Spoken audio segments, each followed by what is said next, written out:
So we're talking about feelings. This is so important because your feelings will cause you to live a life that is beneath you, and your feelings will cause you to live a life that is subpar of what you are able to do.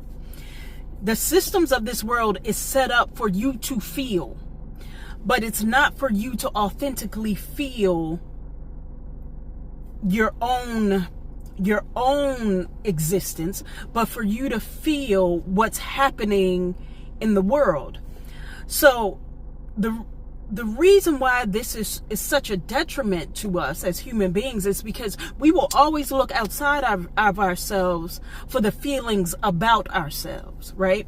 Everyone does it. I don't care how old you are. I don't care how rich you are, how poor you are. Everyone does it. That's why Oprah, Auntie O, used to say every time she interviewed someone, they would say, "How was that?" Doesn't matter who it was, she said. Most people would ask after an interview, "How was that?" Because most people go, "I want to know how to feel based on how you feel about what I'm feeling," right? So not only do you need to train your mind, you need to train your feelings. And how you train your feelings is you need to check in. Most of us do not check in. I don't know if you do this, but if you do it, hats off to you. Most of us do not check in about our feelings. What we do is we want to run away or disregard our feelings so quickly. And we do that by just allowing our behavior to follow the feelings, right? And this is what I mean by that. By allowing our behavior to follow the feelings. What? I'm sorry, I'm sitting out in the street. I gotta have my head on a swivel. Anyway, so what I mean by that is that most of the time, our behavior, or often, I shouldn't say most of the time, often our behavior follows our feelings. And evil wants our behavior to follow our feelings, because if our behavior follows our feelings, our behavior becomes inconsistent. When our behavior is inconsistent, we don't do what God has called us to do, right? Just think, if you're Christian, right? You don't have to be Christian and listen to this, but if you're Christian, just think of Jesus in the Garden of Gethsemane, right? And Jesus in the Garden of Gethsemane was feeling anxious. This is the moment when Jesus started crying blood and sweat and all of this stuff. All of these things, or sweating blood, not crying blood, sweating blood. All of these things were happening with Jesus. And in that moment, Jesus was asking God, listen, this is a lot. This is Megan McLeod version. This is a lot. If there is another way this could be done, please allow it to be done. If not, okay, I'm going to follow you, right? But the thing is, in that moment, Jesus was checking his feelings. When I went to seminary, one of the things that blew my mind was that Jesus is 100% human and 100% divine. I don't know why that blew my mind, but it did. But in that moment, Jesus was checking his feelings, yo, how do I feel about this? I know my power. I know the miracles I've done. But let me check in with my feelings. And what's interesting was the things he went through in the Garden of Gethsemane he didn't even go through those things when he was in the wilderness with the devil.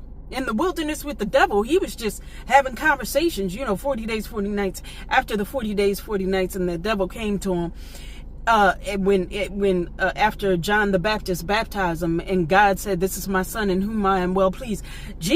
When Jesus came face to face with the devil, he was just going back and forth, playing word tennis with the devil, right?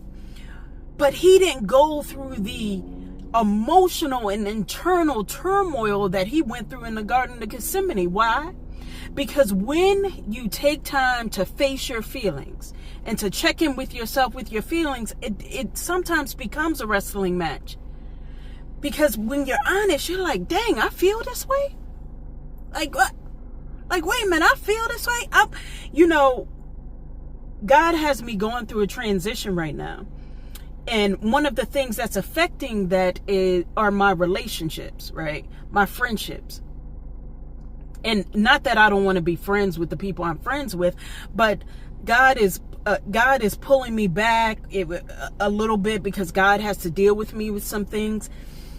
And I had to face the feelings of not being able to just be around people, right? Oh, I feel lonely, so I'm going to be around people. Or I want to have fun, I'll be around people. God is like, nah, you don't feel lonely.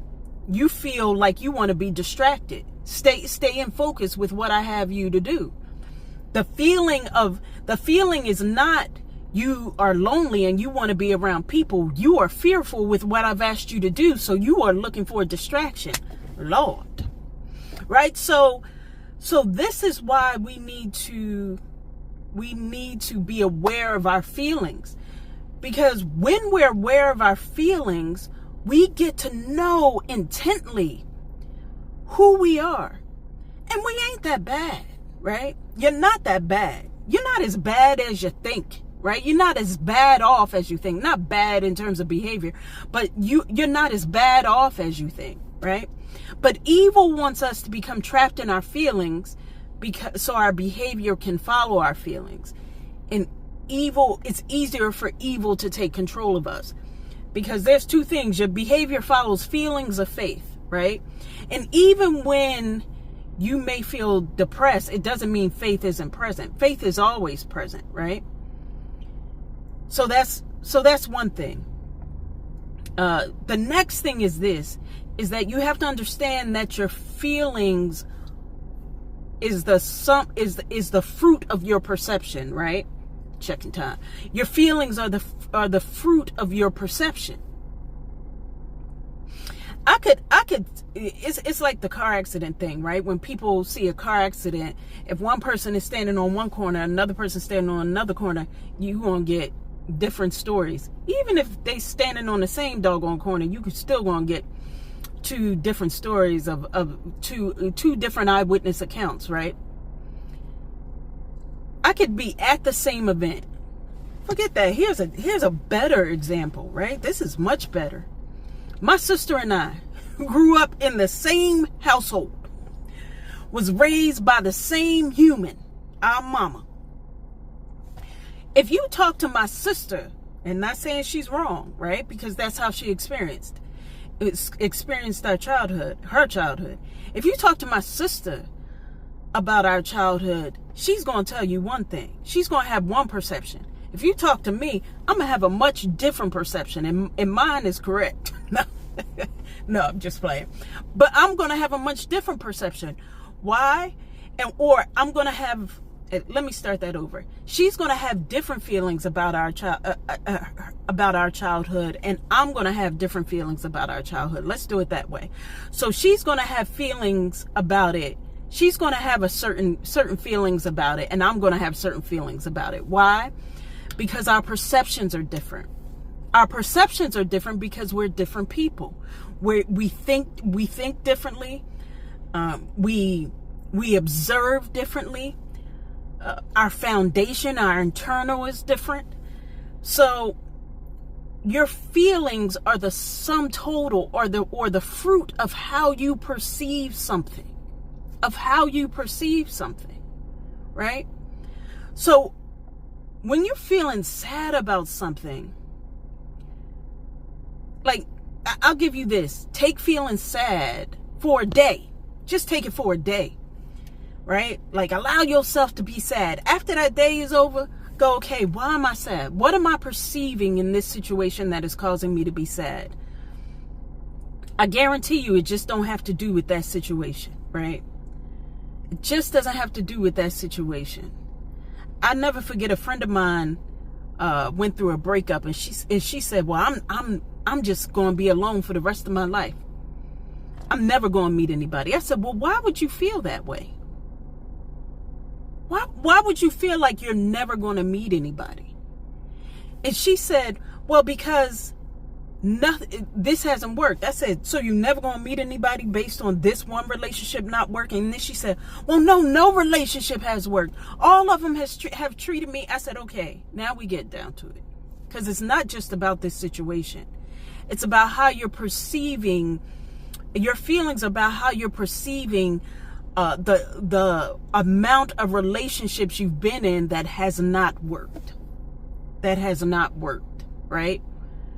So that's what you're thinking about. So let's take the power away from what just happened and really like back up and have a broad view of what you're really connecting to, right? Of what you're really connecting to. So that's the thing, is that whatever feelings are prominent in your life right now, take a step back from them and go, why am I really perceiving it like this? Because nothing about us as human beings is based on the one thing. Nothing is based on the one thing, right?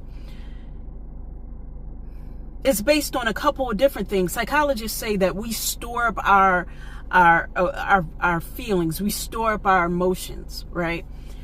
So when we have feelings towards something, it's because we're also lumping that thing with something else, right? It's not just based on that one thing. So that's the other thing. Here's the last thing. To get through, that's not the word I want, to release, let's say that. Because I want you to know this, your feelings are valid. I just don't want your feelings to control you any longer, right? Because your feelings controlling you will cause you to respond in a particular way. So I want you to understand that your feelings are valid, but they can help me, Holy Spirit. Your feelings are valid. Your feelings are valid, but they're not your story, right? They're not your story.